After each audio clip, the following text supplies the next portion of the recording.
Enemigo declarado de Franco, defensor de una monarquía constitucional y genio de las letras, Luis María Ansón es una de las figuras periodísticas de nuestro país más representativas, que habría de marcar la línea a seguir del periodismo nacional durante la transición y los comienzos de la democracia. Cuando vayas a Madrid, chulona mía, voy a hacerte emperatriz de lavapiés.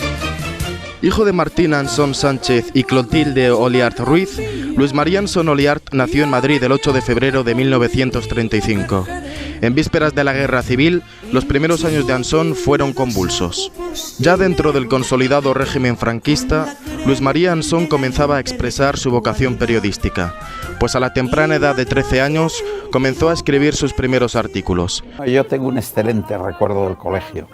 Efectivamente, en una época de una opresión y de una dictadura atroz, dentro de lo que cabe, la Iglesia podía jugar con ciertos espacios de libertad, muy sujetos también a las propias exigencias religiosas, y concretamente los marianistas estaban en esa posición. Pese a que la Iglesia gozaba de ciertas libertades dentro de su institución, en las redacciones la realidad era diferente.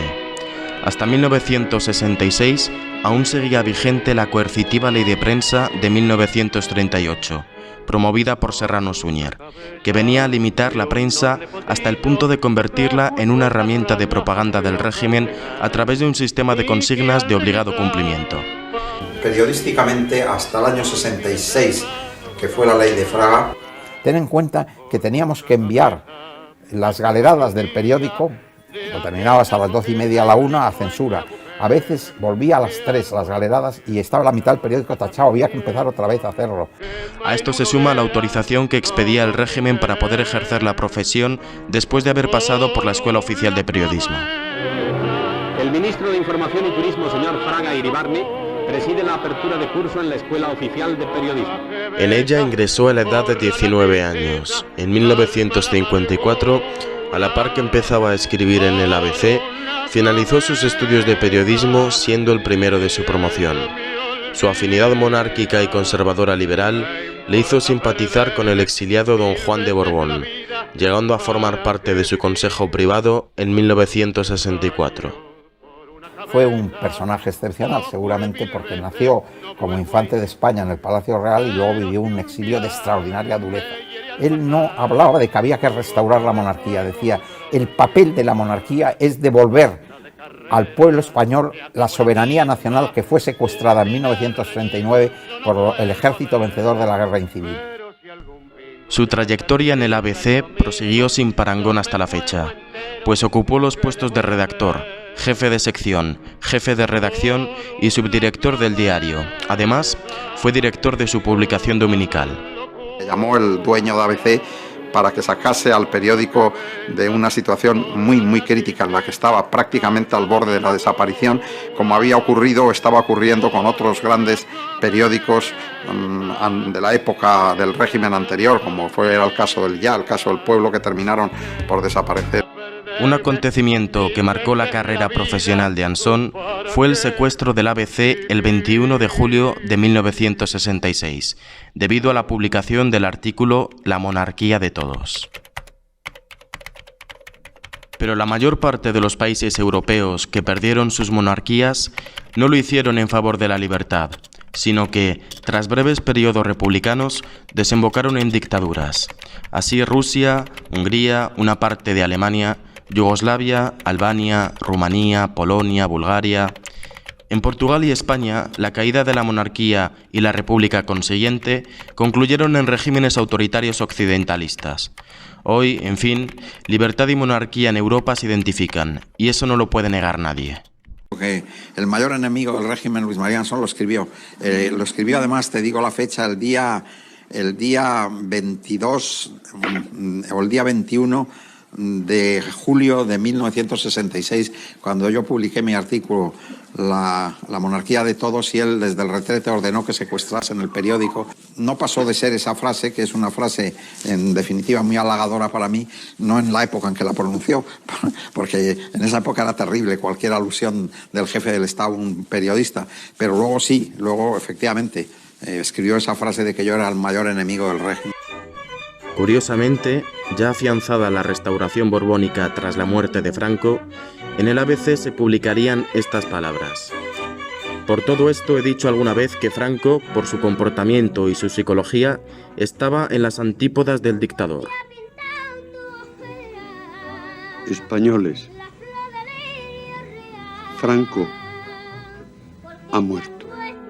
En virtud de la nueva realidad política tras la muerte de Franco, en la consolidación de la democracia fue necesario liberalizar la prensa para dar lugar a la libertad de expresión. En consecuencia, se aprobaron reformas legislativas sin parangón, como la Ley 24/1977, la mal llamada Ley Antilibelo, y artículos como el 38, 128 o 149 de la Constitución Española de 1978. El periodismo español, por muchas razones y sobre todo porque tuvo un papel decisivo en la transición cuando todavía no había Parlamento, de verdad que constituimos el Parlamento en papel. Los debates que hoy se producen en el Senado, en el Congreso de los Diputados, se producían en los periódicos. Entre 1976 y 1983 fue presidente de la agencia EFE, que desde que se creara en 1939 se había convertido en una de las agencias de noticias más pujantes en habla hispana. La agencia EFE es el único medio de comunicación español que compite realmente en el extranjero. No tenemos una sola cadena de radio, un solo canal de televisión, un solo periódico impreso que tenga audiencia fuera del mundo español. Muy probablemente la mayor satisfacción periodística que yo he tenido ha sido en la agencia EFE. El periodismo de agencia es un periodismo oscuro, es un periodismo en el cual descubres una noticia, la rastreas, la contrastas, la sigues a lo mejor con la nariz pegada al suelo como un sabueso, y cuando la has descubierto la lanzas al vuelo sin saber qué rumbo va a tomar en el periódico impreso, hablado, audiovisual o digital que la va a reproducir. Es la esencia del periodismo, es la máxima satisfacción del periodista, que es el descubrimiento de la noticia, el contraste y el lanzarla. Su compromiso con el periodismo español, al igual que su capacidad de adaptación a los nuevos tiempos, son aún palpables en la actualidad. Estoy todavía al frente de un periódico digital y estoy en cada momento pues viendo qué es lo que ocurre, qué es lo que puede tener interés, y nuestra profesión es una gran vocación, y cuando se tiene esa vocación pues es hasta que uno se muere. De este modo, en un contexto de transformación del periodismo y del surgimiento de varios diarios, en 1998 fundó La Razón, y en 2008, a las puertas de la era de la digitalización y con la adaptación de los periódicos al nuevo medio que es Internet, fundó el diario digital El Imparcial. En reconocimiento a su labor periodística, Anson fue merecedor del Premio Príncipe de Asturias de Comunicación en 1991. Además, su buen uso y conocimiento de la lengua le permiten formar parte de la Real Academia Española desde 1997, ocupando el sillón correspondiente a la letra ñ minúscula.